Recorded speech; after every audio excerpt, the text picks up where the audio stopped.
네, 지금 이 시각 판문점 북측 통일각에서 다음 주로 예정돼 있는 남북 정상회담을 위한 의전과 경호 그리고 보도 분야에 관련된 2차 실무회담 열리고 있습니다. 오늘 실무회담을 통해 마지막으로 정상회담 준비 논의가 매듭 지어질 수 있을지 주목되는데요. 양무진 북한대학원 대학교 교수 정영태 북한연구소장과 함께 분석해 보겠습니다. 두 분 안녕하십니까? 네, 안녕하십니까? 예. 자, 먼저 어제 청와대에서 임종석 남북 정상회담 준비위원장이 진행 상황에 대한 브리핑이 있었습니다. 네, 그 내용 들어보시죠. 생중계 여부 이것을 하는 쪽으로 당연히 역사적인 장면들이 연출될 수 있는데 생중계를 하는 방향으로 내일도 집중적으로 논의할 계획입니다. 이것은 결과가 나오는 대로 여러분께 좀 공지를 드려서 필요한 준비를 저희 홍보분과 함께 하실 수 있도록 해보겠습니다. 정상회담 당일 동선은 마지막까지 확정하기가 쉽지 않을 수도 있습니다. 또 하나 이미 언론에서 많이 관심을 보이시는 이설주 여사의 동반 여부 역시 지금으로서는 말씀드리기 어렵고 저희들은 기대하고 있습니다. 또 된다면 처음부터 될지 중간에 합류하게 될지 이런 문제들이 아직 본격적으로 논의가 진행되지는 않았습니다. 네, 오늘 여러 가지 논의가 많이 이루어지는 것 같습니다. 구체적으로 이제 실무와 관련된 내용인데요. 이 가장 지금 임종석 비서실장 준비회담 위원장의 얘기 중에 눈에 띄는 거는 생중계를 우리 측에서는 상당히 적극적으로 이렇게 나서고 있는 것 같아요. 네, 이번 생중계는 저는 생각해 봤을 때 가능한 가능성 자체가 상당히 높다 이렇게 볼 수가 있습니다. 예. 왜 그러냐면은 북한 역시 이번 정상회담을 상당히 김정은 위원장 체제에 있어서 굉장히 중요한 하나의 모멘텀으로 삼고 있기도 하고 또 우리 역시 남북한 관계 개선을 하는 데 있어서 뭔가 이 획기적인 돌파구를 여는 아주 마중물과 같은 어떤 그런 정상회담이다 이렇게 생각을 하기 때문에 양 정상이 이 자체는 사실은 남북 양측에 사실 공개하는 게 좋겠다라고 하는 그런 움직임이 이미 있어 왔다 이렇게 볼 수가 있습니다. 왜 그러냐면은 이미 특히 이제 북측이 사실은 이제까지 이런 것을 거부한다든가 하면은 우리가 아무리 요구한다 해서 하기 어려운 측면이 있었는데 이미 지난번에 소위 이제 북한이 동계올림픽 우리 동계올림픽 참석할 때 네. 그때부터 시작해가지고 고위급 회담으로 했죠. 그 고위급 회담에 대만에 나오자마자 하는 얘기가 이 회담 공개합시다. 이런 식으로 이성건 위원장이 사실 대표가 그래 얘기를 했는 것으로 우리가 봤을 때 이번에 이 남북한 대화를 중심으로 남북한 개선 과정을 걷는 이 자체는 북한이 상당한 의욕을 갖고 있다. 지금 의욕을 갖고 있는 것을 또 대내외적으로 이것을 알리고 싶어 하는 그런 어떤 강한 의지가 보인다고 이래 봤을 때는 아마 이번에 공개 가능성은 상대적으로 높지 않느냐 하는 생각이 잘 듭니다. 김정은 위원장, 그러니까 북한 최고 지도자가 생중계로 뭔가 행사를 하거나 행동을 했던 적이 지금까지 있었습니까? 북한 내부 행사조차도 생중계는 안 했었는데. 녹화 방송으로 주로 다 녹화 방송이었거든요. 그런데 이게 생중계는 하는 것은 그것은 이제 방영되는 건 우리 쪽이고 그러나 이제 그것을 이제 북한에 방영하는 거는 녹화로 하든 어떤 그런 식으로 할 가능성 사실 있겠죠. 그러나 이제 어떻든 이 회담 자체를 사실 공개합시다고 했을 때는 그것은 우리 쪽으로 보고 공개하자고 하는 것이지 북한 내부 쪽에 공개한다 하는 그런 의미는 사실 아닙니다. 예. 그래서 항상 보면은 김정은 위원장 소위 이제 1호 행사지요. 1호 행사에 있어서는 사실 여러 가지 그게 이제 복잡한 일이 있기 때문에 항상 이것을 편집이라든가 이것이 이제 필요로 한다고 볼 수가 있죠. 예. 자, 그렇다면 이제 녹화 방송으로 주로 이제 가고 북한은 녹화 방송 하더라도 이 행사 자체는 생중계 한다고 하는 것은 우리를 대상으로 하는 그런 의미가 아니냐 이래 볼 수가 있죠. 예. 네, 정상회담 진행 중에 아무래도 가장 큰 관심을 모으고 있는 장면은 김정은 국무위원장이 군사분계선을 걸어서 넘을까? 어디서 문재인 대통령과 만날까일 텐데요. 이 부분도 오늘 실무회담에서 결정이 되나요? 그렇죠. 그 부분이 상당히 중요한 부분이죠. 김정은 위원장이 직접 군사분계선을 혼자 도보로 올 것인가, 아니면 이 부부 동행해 올 것인가, 네. 또 그리고 도보 아니다면 차량을 올 것인가. 여기에 대해서 이것이 직접적으로 확인되고 여기에 대해서 합의해야만이 직접 중계 여부도 또 이 나름대로 합의되지 않겠어요? 네, 그런 네. 상황을 봤을 때 지금의 상황을 봤을 때 또 김정은 위원장이 지금까지 정상국가의 정상적인 지도자상 이것을 부각시키는 그런 전략적 목표를 가진 그 관점에서 볼 때 아마 직접 도보로 군사 분계선을 넘을 가능성이 높다. 저는 그렇게 전망합니다. 예, 그렇군요. 그러면 이 조금 아까 근데 전 임종석 실장이 처음으로 리설주 여사라는 얘기를 어제 전 처음 들었어요. 지금 저희 사실 방송에서도 리설주의 호칭을 뭘로 할지에 대해서 그동안 고민을 많았는데 리설주 여사라는 말을 임종석 비서실장이 어제 썼어요. 뭐 임종석 비서실장이 썼으니까 저희도 뭐 그걸 차용을 해서 리설주 여사도 올까요? 어떻게 보십니까? 저는 이번 정상회담이 소위 말해 토론하는 정상회담이잖아요. 라고 한다면은 의전 행사는 상당히 간소하겠죠. 그 간소한 차원에서 또 그리고 거기에서 이 부부 동행 이 상태에 특히 여사가 오실 경우에 관람이라든지 이런 부분 좀 없지 않습니까? 그런 상황을 봤을 때는 동행할 가능성이 좀 낮지 않게 보여지고 그러나 방금 제가 말씀드린 대로 김정은 위원장이 정상 국가의 지도 사상을 부각시키는 또 그리고 역사적인 정상회담이죠. 이런 측면을 봤을 때는 아마 동행할 가능성이 높다. 또 그리고 지금은 이제 여행 연습도 좀 한 것이 아닌가 이렇게 보여집니다. 우리 예술단의 방부에 있어 가지고 이 이설주가 직접 그 만찬에 참여하는 거 있었죠. 또 그리고 북중 정상회담에도 동행했죠. 최근 이제 우리 또 앵커께서 말씀하신 대로 이설주에 대해서 존경하는 이러한 소위 말 수식어까지 달았다랍니다. 북한에서요? 북한 그렇죠. 언론에서. 그렇다면 결국은 뭐냐면 이런 남북 정상회담이 있어 가지고 동행하겠다. 이러한 메시지가 아주 강하게 내포된 것이 아니겠냐 이렇게 볼 수 있습니다. 누가 수행을 할까, 누가 배석을 할까도 참 궁금한데 일단 과거의 정상회담을 들여다보면은 직접 배석한 인원은 서너 명 정도 아주 소수였다고 하죠. 예, 그렇죠. 우리 측에도 아주 소수였고 저쪽에도 소수였는데 이번 역시도 굉장히 소수로 할 가능성이 굉장히 큽니다. 그럼에도 불구하고 김정은 위원장하고 소위 우리 문재인 대통령하고 1대1로 하는 것이라 보다만 네. 그래도 좀 핵심 참모라든가 한두 명 정도는 배석하도록 한 그런 형태가 되지 않겠느냐. 그러면 북측 경우에는 지금으로 봤을 때는 뭐 통일전선부장 김명철의 경우 참석 자체가 굉장히 그 가능성이 높다. 이렇게 왜냐하면 전반적으로 김정은 위원장만 하더라도 이 남북 대화라든가 이런데 거의 뭐 경험이 없다고 해도 과언이 아닐 정도로 일천하다고 보니까 네. 사실 어떤 실무진이 옆에서 이 지원을 한다든가 아니면 여타의 어떤 그런 좀 조력자적인 그런 역할을 한다는 측면에 있어서도 아마 한두 명 정도는 나올 가능성이 사실 있다 이렇게 볼 수가 있죠. 배석을 한다. 김영철인가요? 지금 이제 뭐 여러 가지 그게 이제 직책과 역할이라고 볼 수가 있죠. 소위 통일전선부장이라고 한다면은 우리나라 같으면은 예를 들면 통일부 장관과 사실 통일부 장관 이상이라고 볼 수도 있습니다. 왜냐하면은 통일전선부장이라고 하는 것은 통일부 장관적인 그런 역할도 있고 소위 우리가 국정원과 같은 그런 역할을 동시에 갖고 있는 그런 부처이기 때문에 사실상 이 남북한 관계 개선과 관련된 여러 가지 업무를 전반적으로 관리하고 지도 통제한다. 실무적으로.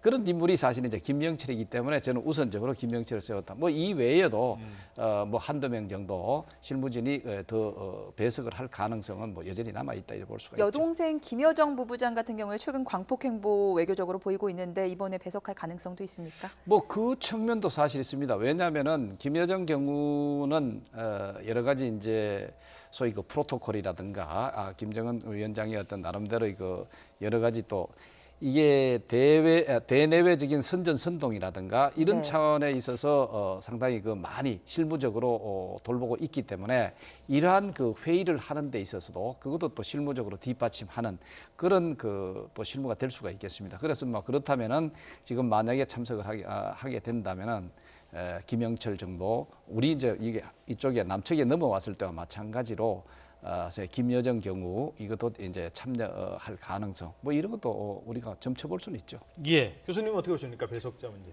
그것은 우리가 이제 과거 2차례 정상회담 했잖아요. 했을 때 우리는 배석자가 한 3명 내지 4명. 그 북한에서는 통전부장 1명이 배석을 했습니다. 그 당시에 김정일 위원장은 아마 자신이 남북 관계에 대해서 꿰차고 있고 모든 걸 결정한다. 단지 좀 구체적인 상황에서는 좀 조언을 받기 위해서 통전부장 1차 네. 정상회담 할 때는 김용순 2차 정상회담 할 때는 김양건 이 두 사람이 했죠. 우리는 뭐냐 하면은 경제수석을 포함되느냐 안 되느냐 이것은 1, 2차에 좀 차이 납니다. 네. 우리는 첫째 1차 정상회담 할 때는 그 당시에 국정원장 또 그리고 경제수석, 또 그리고 이 안보 이 담당하는 사람 이렇게 있었죠. 그런데 이제 우리가 최근에 북한 김정은 위원장의 방중에서 좀 엿볼 수 있는 대목이 있습니다. 방중 이 시진핑 주석과 정상회담 할 때 그 배석자가 보면은 3명이었어요. 첫째 뭐냐면 북중한 당대당의 협력 강화 차원에서 이수용 당국제부장이 배석을 했죠. 또 그리고 지금 현재 북미 관계 여기에 대해서 설명하기 위해 가지고 이용호 외상이 배석을 했습니다. 또 남북관계 상과에 관련해 가지고 김영철이가 배석을 했습니다. 네. 그렇다면 우리가 좀 더 포괄적으로 폭력 개발을 하면 과거식으로 나온다 하면은 아마 김영철 혼자 배석할 가능성. 또 여기에서 만약에 북중만 봤을 때는 아마 이영호 외상과 김여정 또 이성건 이렇게도 배석할 수 있는데 어떻든 간에 이 배석이라는 것은 의제하고 관련될 수밖에 없습니다. 그쵸. 그래서 지금까지 김정은 위원장이 우리 측의 입장을 상당 부분 수용하는 그런 과정을 겪고 왔단 말입니다. 네. 그래서 이번에 우리는 뭡니까? 한반도의 냉정 조식과 평화 정착 이 부분이 핵심적인 부분 아니겠어요? 라고 한다면 우리가 국방 외교 또 국정원장 통일 이렇게 간다 하면 북측도 거기에 어느 정도 객을 맞춰가지고 배석자 하지 않겠느냐 이렇게 생각해 볼 수 있습니다. 통상회담에서는 이 카운터파트라는 상대가 있어야 하지 않습니까? 과거 회담에서는 수가 안 맞았으면 그런 카운터파트가 맞지 않았다는 건데 최근에 북한의 행보를 보면 정상국가라는 점을 과시하려고 하고 있거든요. 그런 점에서는 이번에는 배석자 수를 좀 맞출 수 있지 그렇죠. 않을까 하는데. 그런 생각을 때 이제 이 서방국가의 정상회담에서 이 확대 정상회담에는 관계부처 앞으로 이행하는 게 상당히 중요하지 않겠습니까? 그런 차원일 때는 좀 뭘까? 이 배설석 주를 맞출 수 있다 이렇게 보여준다. 그러나 남북 관계의 특수성이 있습니다. 예를 들어 가지고 이 특히 북한은 남북 관계에 있어 민족 문제다, 국가 간의 문제다 아니다. 이런 차원에서 외교 당국자들의 배석을 상당히 꺼려왔습니다. 네. 그래서 1차, 2차 정상회담 모두 우리 측에서도 외교 장관 그래서 배석을 하지 않았습니다. 외교 문제가 아니라고 보는군요. 그렇죠. 북측에서 그걸 보는 것이죠. 네. 그러나 이번에는 워낙 이 중요한 상이잖아요. 이 남북관계 발전뿐만 아니고 비핵화와 평화정착 이 문제를 하면 외교 문제가 동반되지 않을 수 없기 때문에 네. 그래서 이 부분에 대해서는 김정은 위원장이 결단이 남은 부분이 아니겠냐 이런 생각이 듭니다. 예.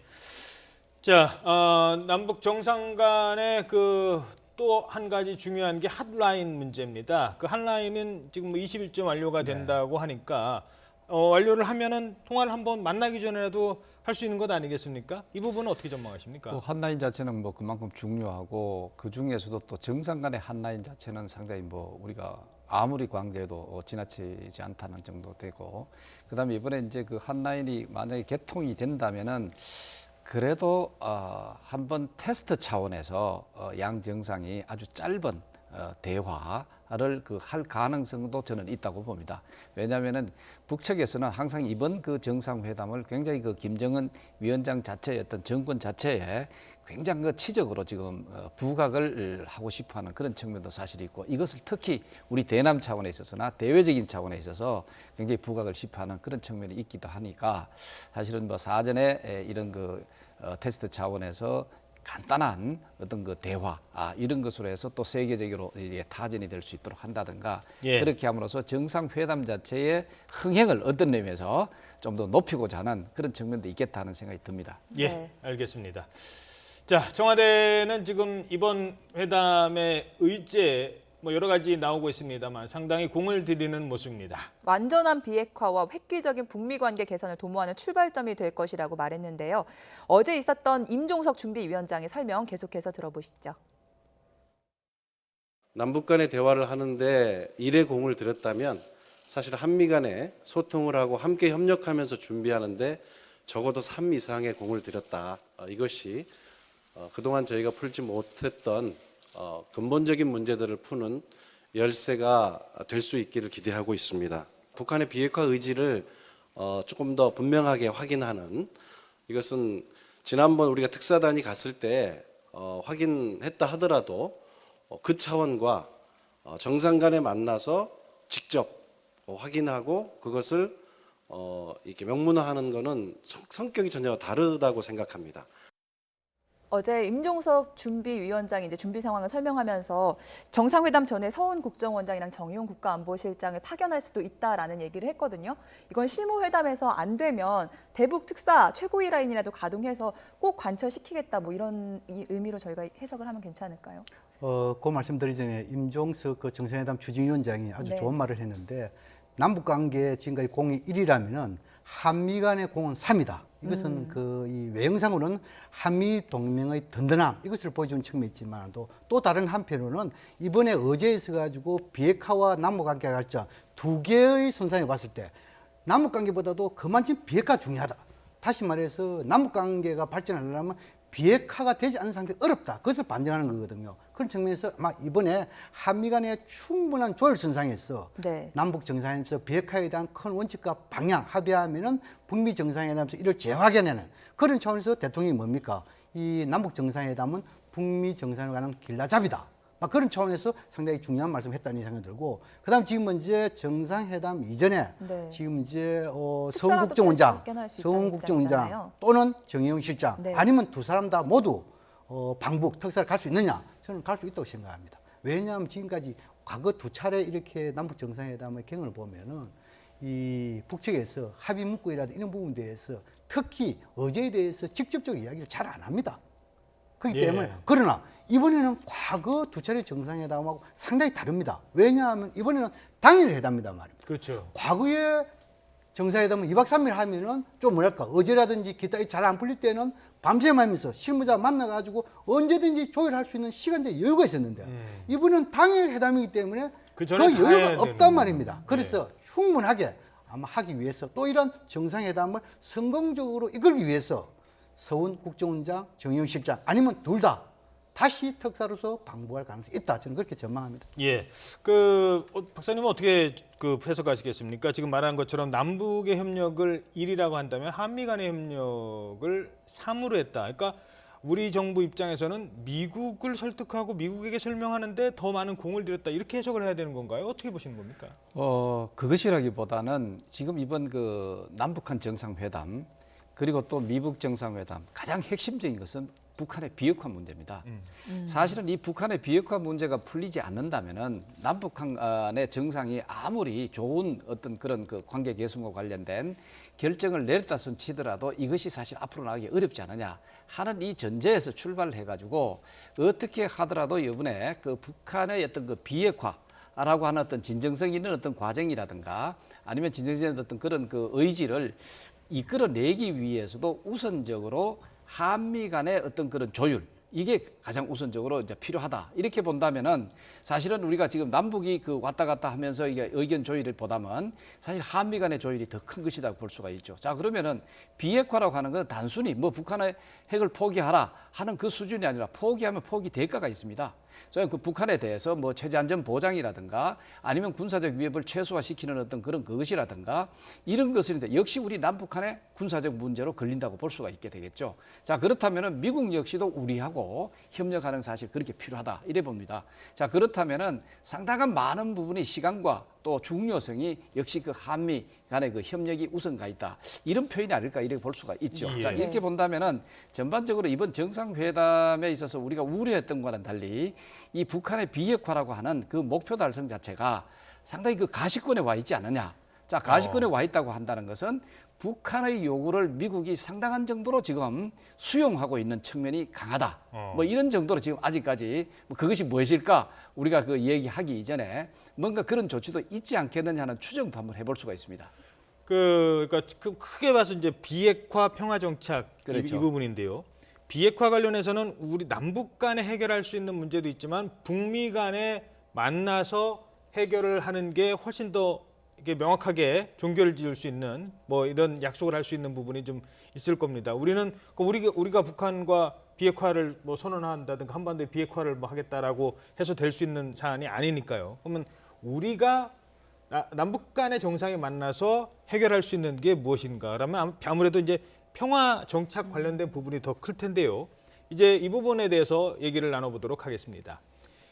그 평화 정착과 관련해서 우리가 많은 걸 준비를 하고 있는 것으로 알려지고 있습니다. 그런데 이 얘기가 트럼프 대통령 입에서 먼저 나온 것 같아요. 마지막 확대 해석하기는 좀 이른 측면이 있습니다만 트럼프 미국 대통령의 그 어제 기자회견 내용 중에 일부를 좀 들어보도록 하겠습니다. 먼저 들어보시죠.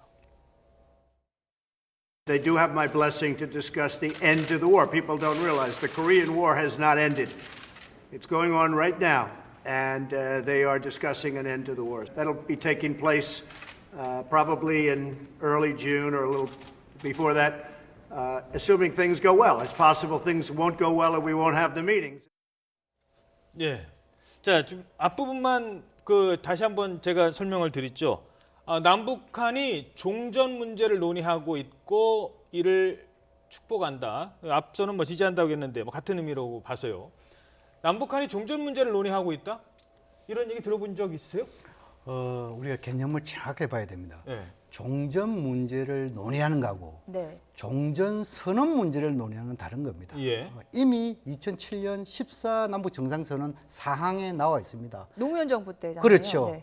남과 북은 이 정전 체제 이것을 종식시키고 평화 체제로 전환하기 위해서 인식을 같이 하고 또 그리고 종전 선언 문제 이에 대해서 한반도 내에서 3자 또는 4자 정상들이 협의해서 협력한다 이런 게 되어 있습니다. 예. 그렇다면 그 당시에도 충분하게 이런 한반도에 있어 가지고 냉전을 끝장내고 평화 체제로 가는 데서 인식을 같이 한 부분이 있거든요. 예, 근데 지금 트럼프가 말한 게 그 얘기는 아닌 것 같은데요. 제가 보기에는 뭐냐면 종전 문제를 갖다가 남과 북이 논의하는 거 이 부분에 네. 대해서는 축복, 축하 저는 그래 보거든요. 예. 그런데 종전 선언 있잖아요. 예. 이 선언 부분은 남과 북이 할 수 있는 문제냐 또는 뭐냐면 그렇죠, 남북 그렇죠. 미가 할 수 있느냐 남북 미중이 할 수 있느냐 유엔이 개입이 되는 문제이기 그렇죠. 때문에. 각국의 이해관계가 다르단 말입니다. 네. 그래서 아마 이번에는 이 한반도 특히 이 판문점이라는 이런 그 역사적 현장 이 측면을 봤을 때 남과 북의 정상들이 이 종전 문제를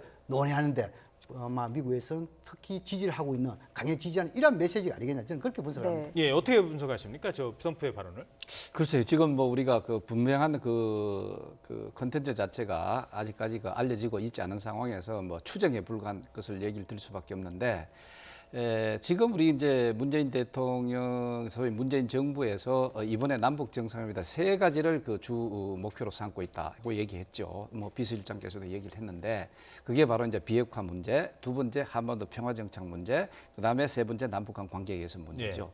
그 중에서 우리가 이 한반도 평화정착 문제에 있어서 좀 더 이제 구체적으로 이제 DMZ에 있어서 뭐 우리 그 상방에 여러 가지 그 무기를 철폐하고 그쪽에 이제 좀 평화스럽게 만든다 하는 그런 것도 있지만 근본적으로 이거를 이제 앞으로 정전 협정 체제, 소위 정전 체제를 어떻게 하면 평화 체제로 갈 수도 하기 위해서는 어떻게 할까 하는 것도 어느 정도 논의가 될 수 있지 않느냐 하는 그런 그 메시지 차원에서 첫째로 보면은 이거는 아마 미국 입장에서도 같이 걸려 있는 게 아닌가. 예. 자, 그러면은 북한이 비핵화를 한다 해서 가지고 아까 제가 얘기한 것과 마찬가지로 2가지를 전제를 했죠. 그게 바로 군사적 위협이 없어야 되고 그다음에 또 체제 안전 보장이 돼야 된다. 이렇게 얘기를 했습니다. 그럼 체제 안전 보장을 하기 위해서는 사실상 정전 협정 체제가 평화 협정 체제로 가야 그래서 이제 전반적으로 이 평화적인 어떤 분위기가 되고 그것이 이제 체제 안전 보장에 이력을 담당한다. 이런 식으로 생각을 하고 있기 때문에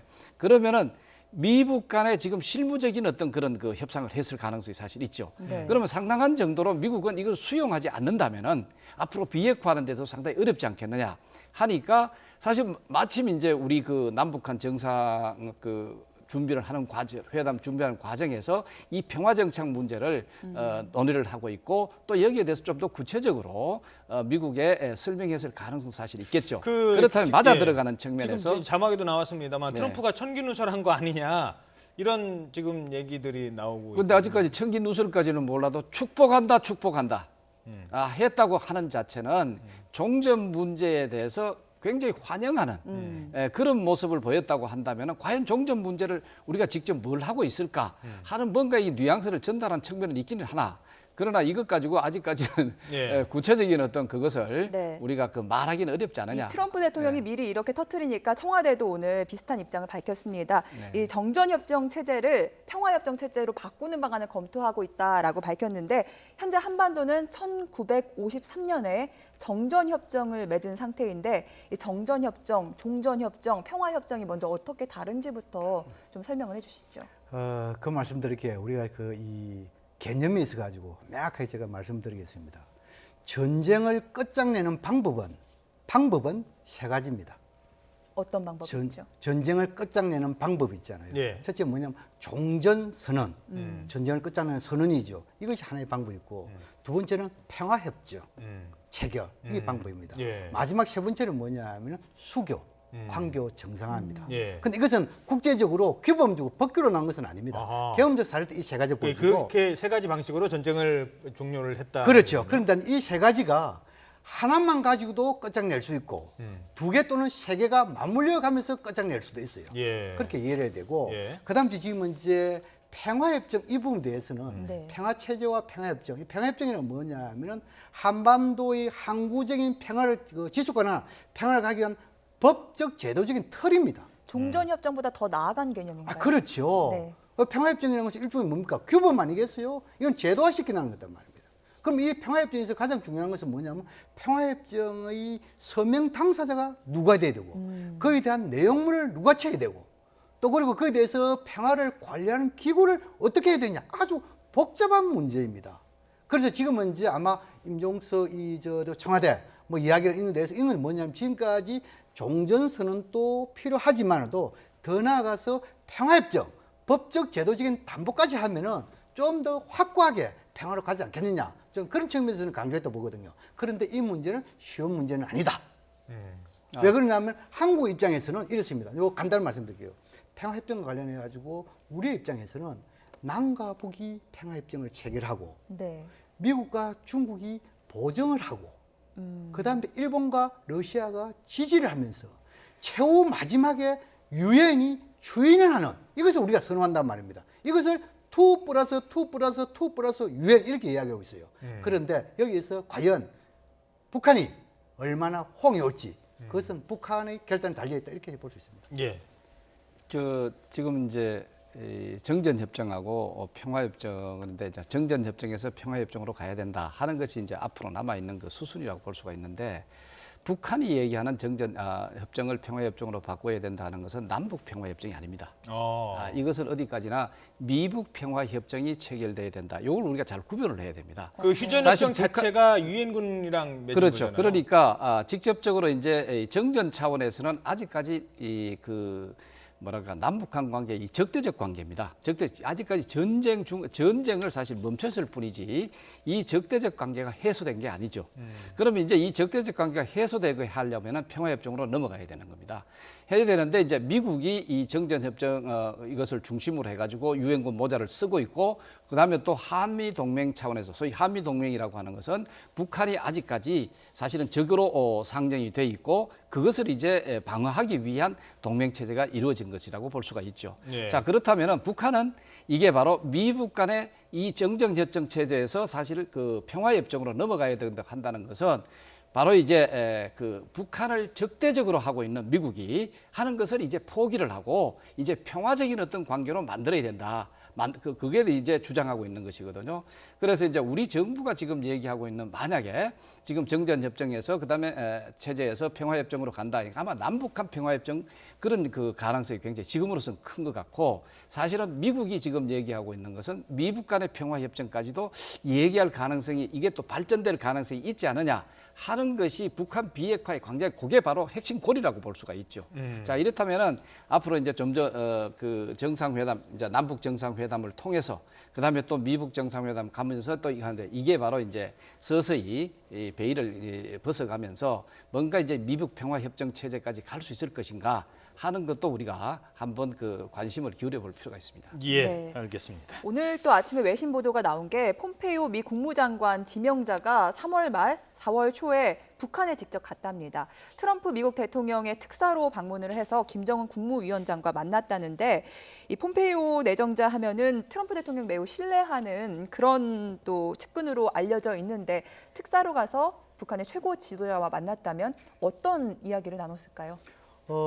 폼페오 지금 이제 뭐 국무장관 내정자를 불러냈지 전직은 CIA 국장이잖아요. 네. 특히 그 이 북미 정상회담 과정을 보면은 이 북한의 통전부하고 미국의 CIA하고 상당히 실무 접촉을 많이 했죠. 막 그 연장선에서 볼 필요가 있다 보여지고 지금 이제 폼페오가 직접 방북했다. 이것은 특사의 성격이 아니겠냐 저는 그걸 보거든요. 특사란 결국은 뭡니까?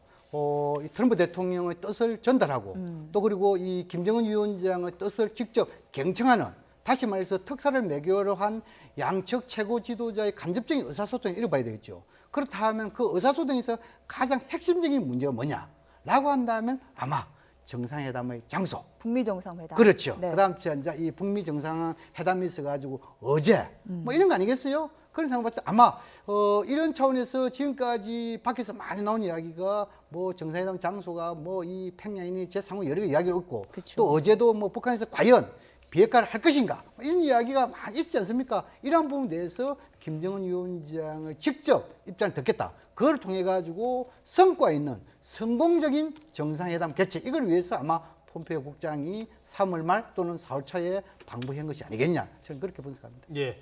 그리고 뭐 오늘 사실 이게 뭐 오보 아닌 오보가 나오기도 했습니다. 지금 트럼프 대통령이 북한의 최고 입국과 직접 대화를 했다라고 하니까 트럼프 대통령이 대화를 했어요? 뭐 이런 얘기가 지금 오보가 나왔어요. 근데 알고 봤더니 폼페이오였습니다. 최고 네, 입급은. 그렇죠. 그러면서 지금 논란이 지금 확산이 잠시 되기도 했습니다. 그리고 또 하나가 트럼프가 얘기한 것 중에 하나는 정상회담 장소를 한 5곳 정도가 지금 얘기되고 있다는 부분도 있었는데 어느 곳으로 지금 압축이 돼가고 있다고 보십니까? 그게 이제 두 가지로 나눠볼 수가 있는데 소위 그 미국 측 입장에서는 평양이라든가 판문점은 우선적으로 안 두고 있는 같은 예. 측면이 있고 오히려 뭐 가장 그 선호하는 거는 김정은 위원장이 사실은 그 워싱턴으로 날아가는 그게 가장 좋겠죠. 아마 이거는 뭐 현실적으로 상당히 그 어려운 측면이 있는 것 같고 아니면 지금 가장인데 제3국 정도로 지금 보고 있지 않느냐 이렇게 사실 볼 수가 있죠. 그렇다면 이제 이거를 이제 조율이 그러면 과연 어떻게 될까 하는 것은 사실 김정은 위원장 입장에서도 뭐 중국을 제외하고 중국도 사실은 이 그 항공기를 이용해서 가는 건 아직까지 자기 신변이라든가 이 안전 문제에 어느 정도 그것을 우려를 할 가능성이 사실 있습니다. 중국 가는 것조차도 1호 열차를 통해 가지고 사실 그것이 노출되는 어떤 그런 것을 감수하고라도 그것을 갖는 것으로 봤을 때 상당히 그 신변 안전에 그 우려를 하고 있다 이런 측면이 있죠. 그러니까 그렇다면은 김정은 위원장 소위 북측에서 가장 그래도 양보 최대한 한다고 한다면은 평양에 오지 못한다고 한다면은 사실 그 판문점 이것이 사실 좋지 않겠나. 오히려 처음부터 판문점을 선호할 가능성도 사실 있습니다. 우리 남북 정상회담이 판문점에서 열리고 그다음에 또 그 미북 정상회담이 판문점에 열리면서 사실 북한이 이제까지 주장해 온 거 그리고 또 고대하는 게 바로 정전협정 체제를 평화협정 체제로 바꾸는 것입니다. 그게 바로 뭐냐면 판문점을 실질적으로 이제 남북한 이 한반도에 없애게 하는 그렇게 평화적인 어떤 방법으로 만들겠다고 하는 그런 그 강한 의지가 있고 하기 때문에 처음부터 이게 판문점을 그 저쪽에 북측에서는 아마 그 내심으로 갖고 있을 가능성 뭐 이렇게 본다면은 사실 뭐 판문점에서 한다고 한다면은 미국 역시도 물론 제3국이 좋겠지만 상당한 부분 이건 이제 정상회담 미북 간의 정상회담에 열리는데 개최되는데 의의를 둔다면은 뭐 북측에 이 정도까지는 양보할 수도 있지 않겠느냐 뭐 개인적인 추정을 한번 해볼 수가 있습니다. 트럼프 대통령도 개인적으로 지난번에 방한했을 때 물론 그게 판문점은 아닙니다만 공동경비구역 쪽으로 가려고 하다가 날씨가 안 좋아서 다시 돌려서 온. 그러니까 트럼프 본인은 꼭 가고 싶어한 장소 중에 하나가 또 이쪽이었거든요. 그런 가능성도 그 좀 있을까요? 당시로는 뭐 북한이 지속적으로 핵 실험이라든가 미사일 그렇죠. 시험 그때 상황은 좀 발사라든가 안 좋았을 이랬는데 때지만. 뭔가 저쪽으로 경고적인 발언을 좀 하고 싶어 해서 그것도 그 DMZ 쪽에 가서 하는 것이 좋다는 그런 의미하고 이번에 이제 이 판문점에서 정상회담 하는 것하고는 좀 궤를 달리한다 이래 볼 수는 있습니다. 막 네. 어떻든 그래도 소위 그 워싱턴 입장에 있어서는 지금 뭐 여러 가지 대안을 내놓고 있긴 하나 그래도 상당히 뭐 소리 손바닥도 마주쳐야 소리가 날 수 있을 정도니까 북측이 제의하고 있는 뭐 마지노선 그쪽까지는 접근하려고 할 수밖에 없지 않느냐 하는 생각은 사실 듭니다. 예. 네, 이 우리 청와대도 북미 정상회담 장소로 판문점을 기대하고 있다라고 얘기했는데 상징적인 의미 때문일 겁니다. 비슷한 사례로 과거에 미국과 소련이 정상회담을 할 때 지중해 몰타 선상에서 한 적이 있다고요. 예, 그 장소 문제에 관련해 가지고 일단 지금 좀 좁혀진 것 같습니다. 네. 트럼프 대통령 또 미국이 공식적으로 워싱턴은 아니다라고 했잖아요. 그럼 일단 미국은 아니다 일단 져야 되겠죠. 그다음 북한이 선언하는 것은 우리 정소의 말씀처럼 평양을 선언하는 거고 우리 입장에서는 판문점을 선언하고 있죠. 근데 판문점 선언에 대해서 지금까지 흘러난 이야기가 미국 측에서 별로 좋게 생각하지 않다. 뭐 거기서 뭐냐면 좀 제시키려 하는 그런 경향이 있다. 이렇게 언론 보도는 흘러나오고 있습니다. 네. 예. 그렇다면 제3구 방금 이야기한 대로 지금 이제 몰타형의 한반도 이걸 이끌기 위해 가지고 몰타형은 뭡니까? 과거에 89년도에 이 고르바초프 서기장하고 아버지 부시 대통령 간에 회담을 한 거 아닙니까? 지중해. 거기서 뭡니까? 동서 냉전 체제를 종식시키고 화해 협력 이 시대를 여는 회담이었잖아요. 네. 그렇다면 한반도에서 만약에 가지고 판문점에서 연다 하면은 지금 이제 냉전의 잔재가 남은 것이 유일하게 판문점 아닙니까? 예. 여기에 대해서 충분히 그럴 가능성이 있다. 그러나 미국이 별로 선호하지 않는다. 이렇게 봐야 되고 그럼 제3국 하면은 동남아권이냐 유럽권이냐 라고 한다면 이 아시아권 하면은 결국은 몽골, 울란바토르 또 그리고 베트남 이렇게 상상해 볼 수 있습니다. 또 유럽 하면은 스웨덴 최근에 이용호 외상이 다녀온 적도 있겠죠. 네. 또 거기에 뭡니까? 스웨덴이 북한에 있어가지고 미국의 대리대사 역할을 하는 거 아닙니까? 그런데 스웨덴 가려 그러면 과연 김정은 위원장이 움직일 수 있는 왕래 수단이 있느냐? 전용기 전용기가 문제. 그까지 전용기가 갈 수 있는 것은 3메로도 한번 급유를 해야 논스- 된답니다. 논스톱으로 가려 하면은 5,000km밖에 못 갑니다. 게다가 제재 문제도 있고. 그렇죠. 그거는 쉽지 않다. 예. 그다음 이제 베트남 과연 북미 간에 얼마나 효과가 있느냐라고 한다면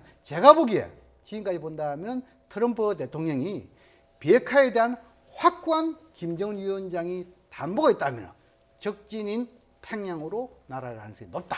그렇게 전망합니다. 예, 알겠습니다. 자, 이번에는 중국 그 공연 얘기를 해보도록 하겠습니다. 지금 중국 예술단이요 북한을 방문 중입니다. 그런데 북한의 대우가 상당히 극진하다고 합니다. 네, 북한에서 어떻게 보도하고 있는지 그 이야기 함께 보고 이야기 나눠보도록 하겠습니다. 경의하는 최고 용도자 동지께서와 리설주 요사께서 성도 부장을 비롯한 중국 성인들과 함께 극장 관람 속에 나오시었습니다. 경의하는 최고 용도자 김정은 동지께서는 중국 예술단의 이번 평양 방문이 공동의 제보인 조중 친선의 전통을 계승하고 더욱 공도 발전시키는 데서 의의 있는 계기가 되리라는 기대를 표명하시고 중국 예술단 성원들과 함께 뜻깊은 기념사진을 찍으셨습니다. 네, 리설주 여사 같은 경우는 중국 공연에 여러 차례 갔고 또 김정은 국무위원장은 무대 위로까지 올라가서 격려를 했다는데 우리 예술단 갔을 때보다 조금 더 환대하는 느낌이 들기도 하고요. 그 우리가 그 시쳇말로 피는 물보다 진하다. 사실은 저쪽은 북한과 중국 간의 관계는 혈맹 관계입니다. 네. 그러니까 급기가 우리가 이제 중국이랑 우리는 피군요. 네, 뭐 어찌됐든 제 말은 외교적인 그렇죠. 예, 중입니다. 그런 차원에 있어서 뭐 실적 차원에 있어서 중국과의 관계는 사실 뗄래야 뗄 수 없는 그런 그 우방이니까 사실은 지난번에 그 핵미사일이라든가 이런 문제 때문에 소남 관계는 상호 양측에서 어떤 의미에서 그걸 연출한 측면도 사실 있습니다. 뭐 그런 관계에 있어서 그럼에도 불구하고 뭐 양측 간에 지금과 같은 우호적인 관계를 보낸다고 한다는 건 그건 말이 안 되겠죠. 북한의 핵 문제라는 것은 국제적으로 지속적으로 지탄을 받는 그런 내용이기도 하니까. 그러나 어떻든 이번에 이제 지금 저런 식으로 북한이 중국을 또 특별히 그다음 중국이 또 북한을 특별히 이렇게 환대하는 이유는 분명히 외교적인 그 측면이 굉장히 강합니다. 예. 자, 그 북한 입장에서는 앞으로 미국 간의 대화를 통해 가지고 특히 정상회담을 통해 가지고 자기들이 필요로 하는 보상이라든가 자기들이 필요로 하는 어떤 그런 목표를 달성을 해야 됩니다. 그렇기 때문에 자기들이 하는 것 이상으로 중국의 적극적인 보이거나 보이지 않은 어떤 지원이 사실 필요하다고 볼 수가 있죠. 예. 이것은 뭐 물론 직접적으로 그걸 지원하는 것도 있겠지만 여러 가지 심정적으로 지원하는 그런 외교적인 그런 것도 조력이 필요하다. 이렇게 본다면 북한으로서는 지금 이제 자기들은 이렇게 얘기하죠. 전략 국가라고 얘기를 합니다. 소위 이제 핵을 가진 사회주의 이 강성 국가다. 이런 식으로 자꾸 표현하고 있는 상황에서 여기에서 지금 그 중국과 이제 보다 더 자신 있는 그야말로 혈맹 관계를 재확인하는 것이죠. 예. 자, 여기에서 이제 그렇게 환대를 한다 하면 뭐 큰 틀림이 없지 않겠나 생각이 들어요. 그 숭타오 만난 것도요. 과거에는 숭타오가 갔는데 만나주지도 않았었습니다. 근데 이번에는 한 번 더 만났다 이런 보도까지 나오고 있어요. 그 숭타오를 통해서 북중 간의 관계를 또 한 번 보여주는 측면도 있는 것 같아요. 숭타오는 그 이 중국의 대외연락부장이죠. 예. 지난 11월 달에 가가지고 김정은 위원장을 못 만났죠. 근데 이번 김정은 위원장이 방중에 있어가지고 단독 여기 와서 직접 영접까지 했죠. 또 그리고 지금은 이제 북경 여기에 대해서 체류 중에도 상당히 그 이 나름대로 안내하는 그런 역할을 했고. 근데 아주 이례적으로 이번에 중국 예술단 단장격으로 이 숭타오 대외연락부장이 갔는데 이것이 뭡니까? 2번을 김정은 위원장을 만났다는 겁니다. 이것은 아주 이례적인 부분입니다.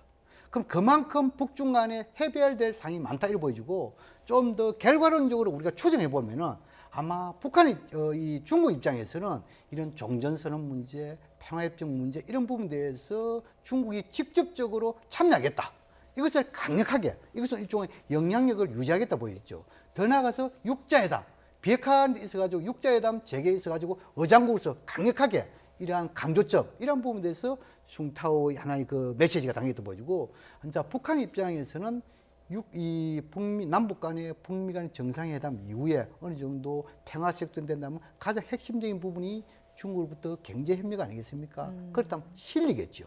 라고 한다면은 이런 숭타오가 평양 체류 중에 2번을 만난 목표 생각할 때 중국은 한반도에서 영향력 유지, 북한 입장에서는 신뢰 확보 그런 전략적 목표가 담겨 있다 이렇게 이해하면 될 것 같습니다. 예, 알겠습니다. 오늘 두 분 말씀 잘 들었습니다.